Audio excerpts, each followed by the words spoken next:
Tenía 8 años la primera vez que entendí que algunos árboles no dan sombra, vigilan. Cada verano mis padres me dejaban en casa de mis abuelos, en un pequeño pueblo perdido entre cerros secos de San Luis Potosí, donde el polvo se metía en la boca y el silencio pesaba más que el calor. La casa era vieja, hecha de adobe agrietado, con un corral amplio detrás, gallinas, un burro flaco, y al fondo, separado del resto, un mezquite enorme, torcido, con la corteza tan gruesa y oscura que parecía piel enferma. Nadie se acercaba a ese árbol. No era una regla escrita, pero bastaba ver cómo los adultos bajaban la voz al pasar cerca. Mi abuela persignaba el aire sin darse cuenta. Mi abuelo desviaba la mirada. Cuando pregunté por qué, solo me dijeron: «Ese mezquite no es bueno, mijo». De noche, desde mi catre, podía verlo recortado contra la luna. Sus ramas parecían dedos retorcidos señalando el cielo, y más de una vez juré que se movían aun cuando no había viento. La tormenta llegó una tarde de julio. El cielo se volvió verde, el aire olía a metal y los animales se inquietaron. Mi abuelo cerró el corral con prisa, como si algo pudiera escaparse. Cuando el rayo cayó, no sonó como un trueno normal. Fue un golpe seco, profundo, como si la tierra se hubiera quebrado. El rayo cayó directo sobre el mezquite. La luz fue tan intensa que me dejó ciego unos segundos. Luego vino el sonido, un crujido húmedo, como huesos rompiéndose.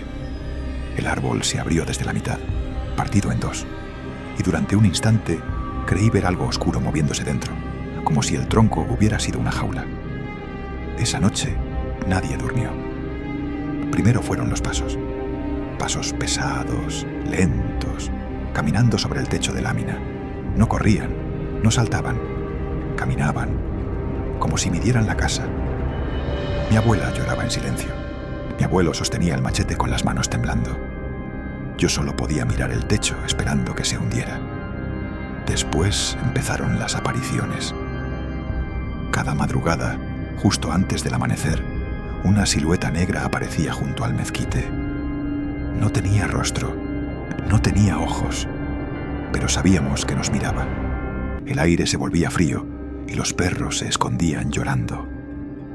Una vez, la figura dio un paso hacia la casa y el gallo amaneció muerto, con el cuello torcido al revés.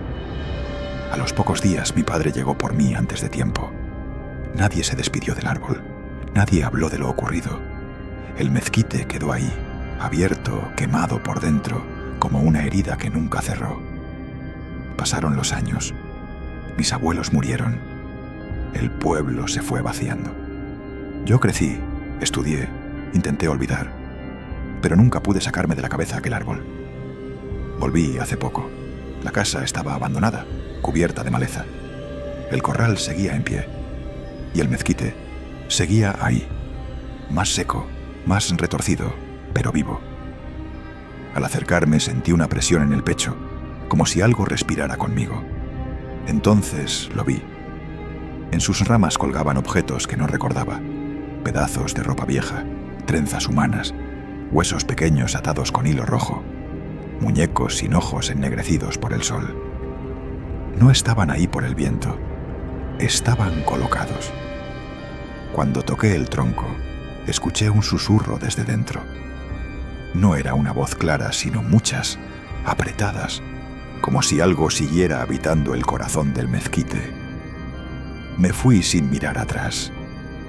Dicen que algunos árboles crecen sobre agua, otros sobre huesos, pero ese mezquite creció sobre algo que nunca debió salir y sigue esperando.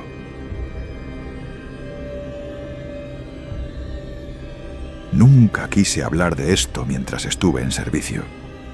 No por lealtad al ejército, sino por miedo.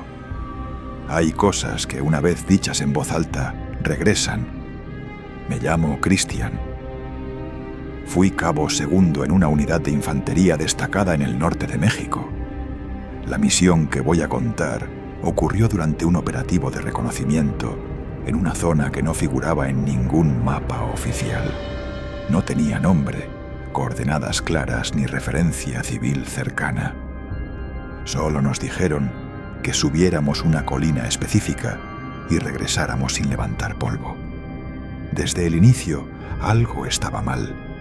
La niebla cubría todo, espesa como humo viejo. No era normal para la región ni para la hora. Caminábamos en fila, separados por apenas 1 metro, y aún así, a veces desaparecían siluetas delante de mí durante segundos enteros. El radio tenía interferencia constante, como estática, mezclada con un murmullo bajo. A mitad del ascenso, el soldado que iba adelante levantó el puño. Nos detuvimos. En el suelo había huellas.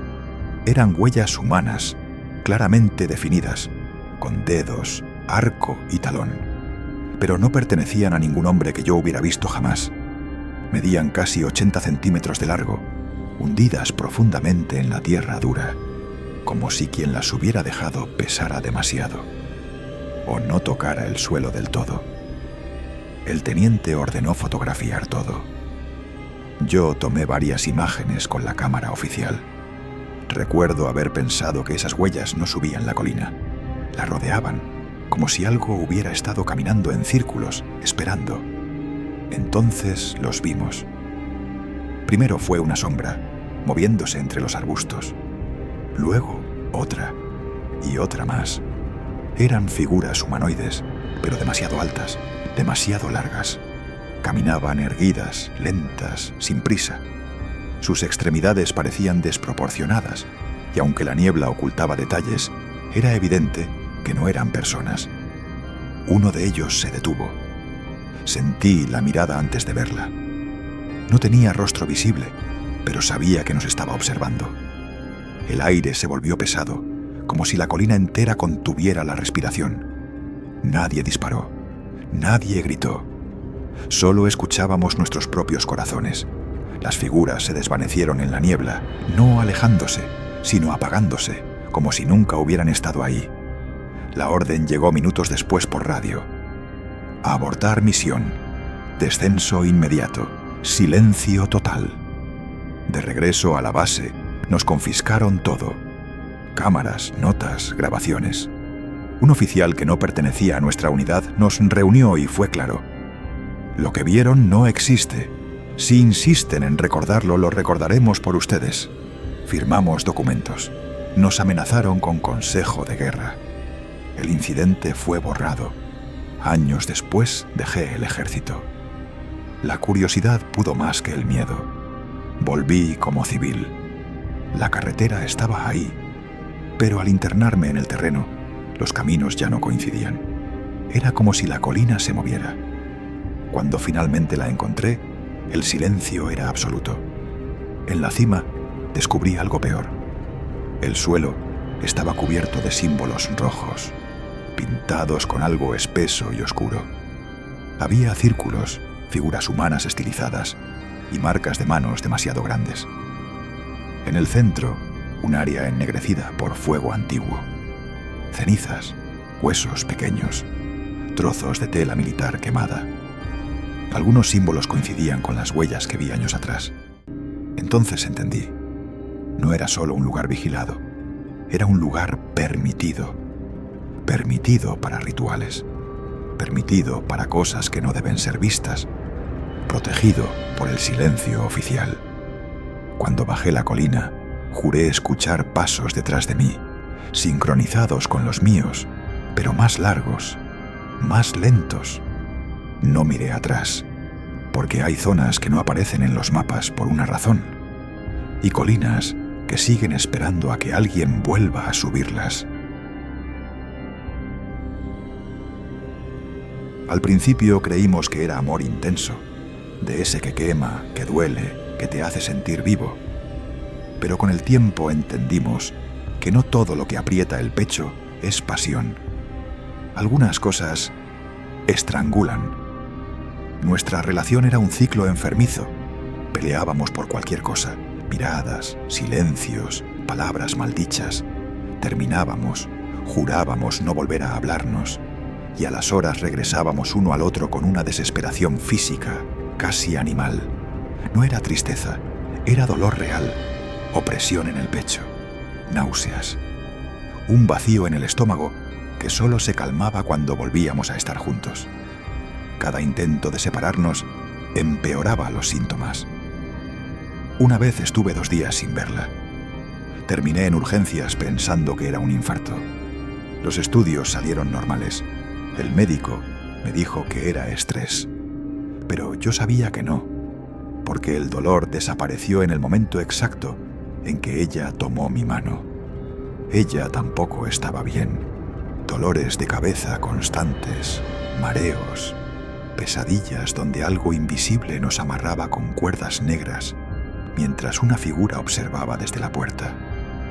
Seguimos así casi 2 años, hasta que una noche, después de una pelea absurda, ni siquiera recordamos por qué, ambos caímos al suelo del departamento, doblados por el dolor, llorando sin entender qué nos pasaba. Ahí fue cuando ella dijo algo que me heló la sangre. Esto no es normal. Esto no es nuestro. Buscamos ayuda donde nunca pensamos hacerlo. La vidente nos recibió sin preguntas. Apenas nos vio entrar, se llevó la mano al pecho y retrocedió un paso. Dijo que traíamos algo pegado, algo viejo, algo hecho con intención. Nos pidió nuestros nombres completos y el de mi madre. Cuando lo pronuncié, la mujer cerró los ojos. El amarre no lo hizo una rival, dijo. Lo hizo sangre de tu sangre. Sentí náuseas. Nos explicó que el hechizo no estaba diseñado para amor, sino para control. Para mantenernos unidos no porque quisiéramos, sino porque separados nos descompondríamos. El dolor era el castigo. El cuerpo obedecía al trabajo. Mi madre siempre fue posesiva.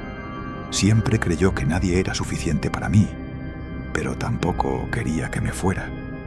Según la vidente, había usado objetos personales, una prenda mía, una fotografía rota, cera negra, tierra de panteón. Había pedido que yo nunca pudiera irme del todo. No pidió felicidad, nos dijo. Pidió permanencia. Romper el amarre no sería fácil. El ritual se hizo de madrugada. Velas blancas y rojas, sal gruesa formando un círculo. Nos pidieron sentarnos separados por primera vez sin tocarnos. Al empezar, el dolor regresó con violencia. Sentí que algo dentro de mí se resistía, como si me arrancaran raíces. Ella gritó. Yo también. La vidente quemó los objetos uno por uno. Cuando la foto se consumió, el aire se volvió helado. Escuché un susurro muy claro, con la voz de mi madre, diciendo mi nombre. No miré atrás. Cuando el ritual terminó, nos quedamos en silencio. El dolor se fue, no de golpe, sino como una marea que retrocede. Por primera vez en años, pudimos respirar. No hubo abrazos, no hubo promesas. Días después, nos dimos cuenta de algo más perturbador. Sin el amarre, ya no éramos la misma pareja. El amor que creíamos sentir era más costumbre que deseo, más miedo que conexión, y aún así había paz. Nos separamos sin gritos, sin dolor físico, sin esa angustia que antes nos destrozaba. Cada uno siguió su camino. Nunca enfrenté a mi madre. Ella nunca mencionó nada, pero cada vez que me ve, evita tocarme, como si supiera que algo se rompió y que no puede volver a atarlo, porque hay lazos que no unen corazones, solo encadenan cuerpos. Y cuando se rompen, dejan cicatrices invisibles, pero también libertad.